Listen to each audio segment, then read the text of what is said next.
কোন কোন বিষয় থাকলে বুঝবেন আপনার ঈমান দুর্বল? এই 7টা বিষয় যদি আপনার মধ্যে থাকে বুঝবেন আপনার ঈমান দুর্বল হয়ে গেছে। আপনি অনেক দিন রূহকে খাবার দেন নাই, নফসকে খাবার দিয়েছেন। এই 7টা বিষয় যদি আপনার মধ্যে পাওয়া যায় মনে রাখবেন আপনি অনেক দিন রূহকে খাবার দেন নাই, নফসকে খাবার দিয়েছেন। কোরআন তিলাওয়াতে অনীহা, কোরআন তিলাওয়াতে অনীহা মানে কোরআন তিলাওয়াতের প্রতি আপনার ইন্টারেস্ট নাই। মাসকে মাস হয়ে গেছে কোরআন পড়েছেন, বুঝতে হবে আপনার ঈমান দুর্বলতার দিকে চলে গেছে। 2, গরিব মিসকিনদের দান সাদাকায় অনীহা, গরিব মিসকিনদেরকে দান সাদাকায় অনীহা।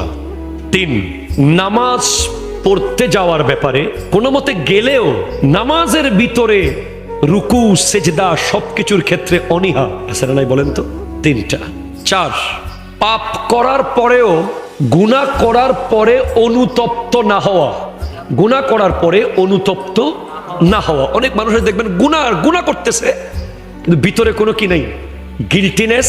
সে যে গুনাহ করেছে সেটা সে কি করলাম হাই আফসোস এটা নাই, সে দিব্যি জীবনযাপন করছে, ঠিক কিনা বলেন? 5, আল্লাহর জিকির, আল্লাহর স্মরণ থেকে দূরে থাকা।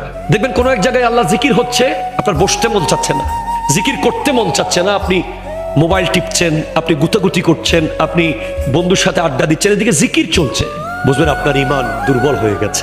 এরপর 6, খিটখিটে মেজাজ। বলেন তো, কথায় কথায় রেগে যাওয়া, কথায় কথায় রেগে যাওয়া, কোনো কিছু হতে না হতেই রেগে যাওয়া, দুর্বল ঈমান। 7, প্রচন্ড অধৈর্য, সবর নাই, ধৈর্য নাই, বুঝবেন ঈমানের দুর্বলতা। যাদের ঈমান যত মজবুত তাদের ধৈর্য তত মজবুত।